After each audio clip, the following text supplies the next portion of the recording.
Good morning to all. आज हम लोग सेल्स में बहुत ही मेन टॉपिक पे हम बात करेंगे, how to succeed in FMCG. Complete जो ब्लूप्रिंट है फॉर फास्ट कैरियर ग्रोथ के लिए फ्रंट लाइनर से एएसएम तक, आरएसएम तक हम कैसे पहुँचे। वैसे बहुत सारी चीज़ें ऐसी हैं सेल्स में जो हम डेली मार्केट में सीखते हैं, लेकिन कुछ बेसिक चीज़ें हैं जिनके बिना हम लोग कभी भी ग्रोथ की तरफ नहीं जा सकते। सबसे पहला होता है प्रोडक्ट नॉलेज। आपका जो प्रोडक्ट है वो किस कैटेगरी का है, आपका जो प्रोडक्ट है वो किस सब कैटेगरी का है, आपके प्रोडक्ट का रिटेल मार्जिन क्या है, आपके प्रोडक्ट का एमआरपी क्या है, आपके प्रोडक्ट का वेट क्या है, आपके प्रोडक्ट पे क्या स्कीम है। ये प्रोडक्ट की जो नॉलेज है ये सबसे मेन ज़रूरी है। अब प्रोडक्ट नॉलेज के बाद आपके प्रोडक्ट का कंपीटर कौन है और उसका प्राइस एमआरपी क्या है। स्कीम्स की जहाँ तक हम लोग बात कर रहे हैं, स्कीम्स की जो कैलकुलेशन है वो हर आदमी को आनी चाहिए। अगर कोई भी रिटेलर आपसे अगर पूछता है कि आपका मार्जिन और स्कीम माइनस करने के बाद आपके प्रोडक्ट की लैंडिंग मुझे क्या पड़ेगी, क्या कॉस्ट आएगी उस प्रोडक्ट की, ये आपको जानना ज़रूरी है आपके लिए। उसके बाद बीट प्लानिंग के बारे में आपको आना चाहिए। बीट कैसे बनानी है, बीट की प्लानिंग कैसे करते हैं, बीट को फॉलो कैसे करते हैं, ये चीज़ें आपके लिए बहुत ज़रूरी हैं। उसके बाद रिटेल सेगमेंटेशन, ये बहुत बड़ा एक अहम पार्ट होता है सेल्स में। राइट प्रोडक्ट राइट आउटलेट पे लगाना है, प्लेस करना है। बहुत बड़ा रोल प्ले करता है ये रिटेल सेगमेंटेशन सेल्स में। उसके बाद हर मार्केट में 80-20% की शॉप्स होती हैं। 20% शॉप्स आपकी बीट में ऐसी होती हैं जो आपका 80% जो बाकी की जो शॉप्स हैं उनके बराबर बिजनेस 20% शॉप से आता है। आपको 20% जो आपकी शॉप्स हैं उनके ऊपर पूरा फोकस करना है। उसके बाद आपका जो डिस्ट्रीब्यूटर, जो आपका चैनल पार्टनर है, उसके साथ आपका कोऑर्डिनेशन बहुत ही अच्छा होना चाहिए। अगर आपके डिस्ट्रीब्यूटर के साथ आपका कोऑर्डिनेशन नहीं है, वो आपके प्रोडक्ट में इंटरेस्ट नहीं लेगा या कम लेगा। अगर आपका उसके साथ कोऑर्डिनेशन है तो आपका जो भी स्टॉक ख़त्म होगा वो सबसे पहले मंगवाएगा, आपसे ज़्यादा आपके प्रोडक्ट के बारे में नॉलेज उसको होगी। अब कुछ ऐसी चीज़ें होती हैं जो आप मार्केट में जब आप काम करते हैं तो डेली हैबिट्स हैं वो आपकी अपनी सेल्स कैरियर की लाइफ को बहुत ही स्मूथ बनाती हैं। आपको कैरियर में ग्रोथ करने के लिए वो चीज़ें हेल्प करती हैं। आपको वो हैबिट्स आपको ऊंचाइयों पे लेके जाती हैं। मार्केट में टाइम से जाना, अगर आप शॉपकीपर के यहाँ पे पूरा अगर टाइम लगाते हैं तो दुकानदार जो होता है, शॉपकीपर होता है, वो आपको पूरा टाइम देता है, आपकी रिस्पेक्ट करता है। सेकंड, जो भी आप टाइम पे जब दुकानदार के यहाँ पे जाते हैं तो उस टाइम उनके यहाँ पे रश नहीं होता। अगर मॉर्निंग में आप टाइम पे आप काम स्टार्ट करते हैं तो उनके यहाँ पे रश नहीं होता। उसका जो बेनिफिट है वो आपको डेली मार्केट रूटीन में आपको मिलता है, डेली रूटीन में आपको मिलता है। आप दुकानदार के यहाँ पे पूरा टाइम दे सकते हैं, आप उसको स्कीम और जो भी चीज़ें हैं आप उसको समझा सकते हैं उसको। बीट जो कवरेज है वो आपको 100% करना है। कोई भी बीट में कोई भी आउटलेट छूटना नहीं चाहिए।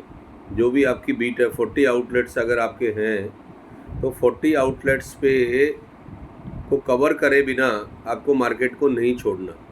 अगर आप फॉर एग्जांपल 40 आउटलेट्स या 50 आउटलेट्स आपके बीट में हैं और अगर उनमें से आप अगर 10 या 15 आउटलेट छोड़ देते हैं तो जो सेल का लॉस है वो आपके सेल्स कैरियर को इफ़ेक्ट करता है। तो सबसे पहले आपकी जो बीट है उसकी कवरेज 100% आपकी होनी चाहिए। आपका जो डेली का जो मॉर्निंग में जब आप बीट बनाते हैं, जब आपको आउटलेट के बारे में पूरा एक आपको डाटा आपने बना के रखना है जिसमें आपको कौन से आउटलेट पे आपको क्या कौन सा प्रोडक्ट बेचना है, कौन सा प्रोडक्ट आपको सेल करना है, ये पूरा का पूरा आपके पास बना हुआ होना चाहिए। अगला एक पॉइंट है डेली रिपोर्टिंग। आप मॉर्निंग में जब आप मार्केट स्टार्ट करते हैं तो आपकी मार्केट में स्टार्ट करते टाइम आपका जो भी रिपोर्टिंग प्रोसीजर है वो आपको फॉलो करना है। आफ्टरनून जब आप हाफ वर्क कर चुके होते हैं उस टाइम तक का आपका क्या सेल है, क्या आपका रिपोर्टिंग है, वो सारा का सारा आपका कंप्लीट आपको सेंड करना है।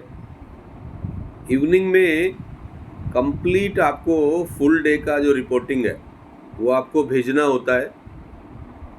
आप जब इवनिंग में जब आप डेली रिपोर्ट्स आप जब भेजते हैं उसमें सारी चीज़ें जो आपने दिन में क्या किया है, कौन से आउटलेट ने कौन सा SKU आपका परचेज किया है, कौन से आउटलेट ने की पोटेंशियल क्या है, ये सारी चीज़ें आपके यहाँ पे निकल के आती हैं। उसके बाद सेल्स में सबसे जो मेन टॉपिक होता है वो है विजिबिलिटी। जो दिखता है वो बिकता है, ये सभी लोग जानते हैं। हमें जो भी POP मटेरियल है, जो भी आपका साइनेज है या जो भी आउटलेट के इनसाइड आउटसाइड जो भी आपको POP मटेरियल और ये सब लगाना है उस पर मेन आपको ध्यान देना है। क्योंकि अगर आपने जो भी वहाँ पे लगाया है वो 24 आवर जब तक वो शॉप खुली होती है, जब तक वो चीज़ आपकी उस शॉप में जो भी कस्टमर्स आते हैं वहाँ पे वो चीज़ आपकी मार्केटिंग में आपकी हेल्प करती है। ये बहुत ही अच्छी चीज़ होती है।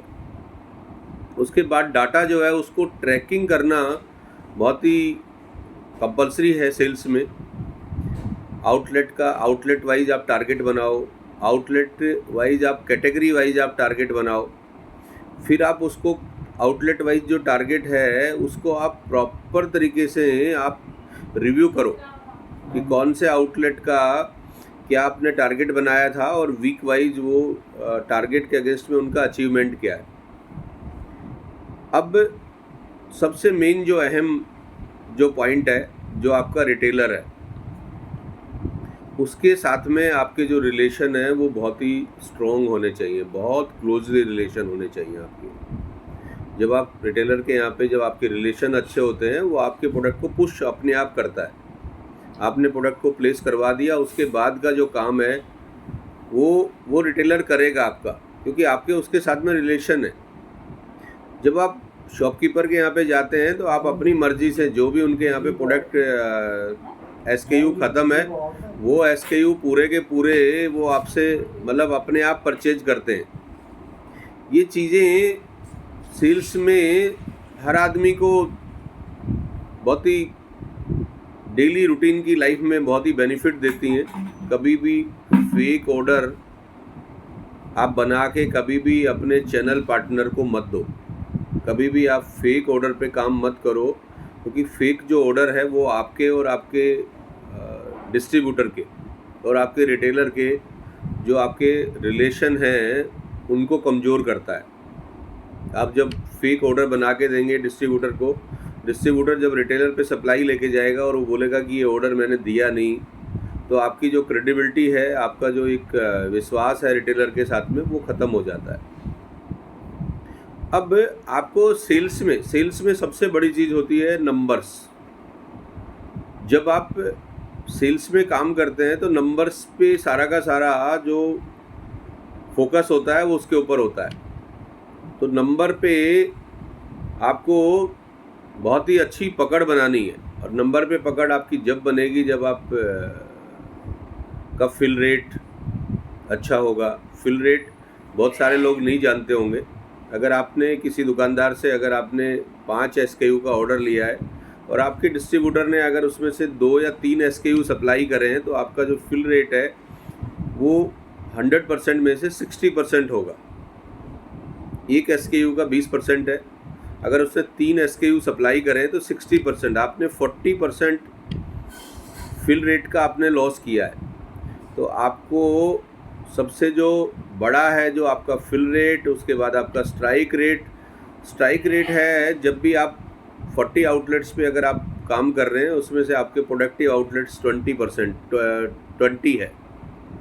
जब आप 40 आउटलेट्स में 20 आउटलेट को आप प्रोडक्टिव करते हैं तो आपका स्ट्राइक रेट 50% होता है। इसको जितना आप बढ़ा सकते हैं, ये चीज़ें आपको फिल रेट, स्ट्राइक रेट, ये चीज़ें आपको सेल्स में आगे लेके जाती हैं।